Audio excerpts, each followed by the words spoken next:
आज पूरे देश में सबसे ज्यादा क्राइम कहीं है तो वो बंगाल में है। आज पूरे देश में से सबसे ज्यादा मां और जच्चा बच्चा की जो मृत्यु दर है वो कहीं है तो वो बंगाल में है। आज बाल विवाह की सबसे ज्यादा दर यदि कहीं है तो वो बंगाल में है। क्या ये शर्म की बात नहीं है? सरकार के शेल्टर होम में बच्चियों के साथ दुष्कर्म हो, वहां के कर्मचारी, वहां के अधिकारी उसकी असमत लूटें, उसकी इज्जत लूटें, ऐसे राज्य की मुख्यमंत्री का नाम ममता नहीं हो सकता। तो बंगाल जो एक समय में आगे होता था, आज वो सबसे ज्यादा पिछड़ गया है। इतनी बुरी हालत तो हमने कहीं नहीं देखी।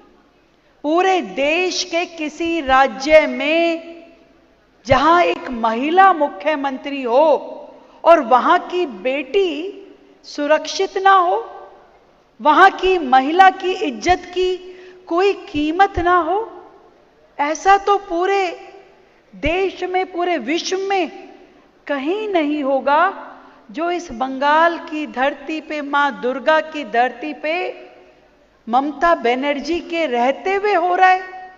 बड़े शर्म की बात है। कितने सारे किस्से हमने बंगाल के बारे में सुने। वो जो आरजी सर हॉस्पिटल था जहां उस डॉक्टर की चीख शायद आज भी वहां गूंजती होगी, जिससे पूरा देश क्षुब्ध था, पर ममता बनर्जी के कानों पे जूं तक नहीं रेंग रही थी। याद है कि नहीं याद है? इतनी बुरी स्थिति उस डॉक्टर की हुई। ऐसे ही जब दुर्गापुर की बात हुई, मेडिकल कॉलेज के सामने ही उस छात्रा के साथ में बदतमीजी हुई, शोषण हुआ, और ममता बनर्जी कहती हैं कि रात को बाहर क्यों निकली। शर्म की बात है कि नहीं है? कितने शर्म की बात है। पापियों से कुछ नहीं पूछती हो, उनके बारे में कुछ नहीं कहती हो, और बेटियों के बारे में इल्जाम लगाती हो। इनके नेता, इनके कार्यकर्ता महिलाओं के साथ, बच्चियों के साथ दुष्कर्म करते हैं। आज मैं पूछना चाहती हूं, जब घुसपैठियों की वकालत की बात आई तो ममता बनर्जी दिल्ली पहुंच गई, काला कोट पहन के वकालत कर रही थी, सुप्रीम कोर्ट में खड़ी थी। जब इन बच्चियों की आवाज उठानी थी तो कहां चली गई थी ममता बनर्जी? मैं पूछना चाहती हूं। तब इनके मुंह में एक शब्द नहीं आया, तब इन्होंने इतनी सी आवाज नहीं निकाली, और घुसपैठियों की वकालत करने के लिए दिल्ली पहुंच गई। सुप्रीम कोर्ट में खुद मुख्यमंत्री जी खड़े होकर के वकालत कर रही थी कि इन घुसपैठियों को मत निकालो, मैं चुनाव कैसे जीतूंगी। इन्हें शर्म नहीं आई?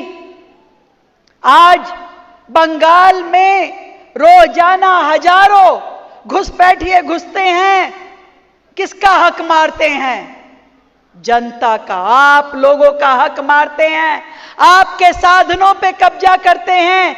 जिस शिक्षा पे आपका अधिकार है, जिस स्वास्थ्य सेवा पे आपका अधिकार है, वो सारी चीजें वो लोग ले जाते हैं, और हमारे अपने बच्चों के लिए सुविधाएं मिल नहीं पाती है। ढेरों स्कूल यहां बंगाल में बंद पड़े हैं, टीचर्स नहीं हैं, कोर्सेज बंद हो गए। ऐसी हालत बंगाल की। वो एजुकेशन मॉडल की बात करते हैं, पर यहां तो स्कूलों को ताले लगे हुए हैं। फिर भी आपको शिक्षा नीति की जरूरत नहीं है, क्योंकि वो चाहती ही नहीं है कि बंगाल के बच्चे पढ़े लिखे हों, समझदार हों, अपने पैरों पे खड़े हों। ये वो नहीं चाहती हैं। जिस बंगाल में इतना अपराध हो चुका हो, जिस बंगाल में विकास ना हो, जिस बंगाल में तुष्टीकरण की राजनीति होती हो, जहां हिंदू त्योहारों को रोक करके किसी और धर्म के लोगों को आगे बढ़ाने के लिए ताकत लगा दी जाती हो, जहां विदेशियों के लिए, जहां घुसपैठियों के लिए खजाने खोल दिए जाते हों, और जहां आम नागरिक अपनी छोटी छोटी जरूरतों के लिए तरसता हो, क्या ऐसी सरकार चाहिए? क्या ऐसी सरकार चाहिए? नहीं चाहिए। दिल्ली जीती है, अब बंगाल की बारी है।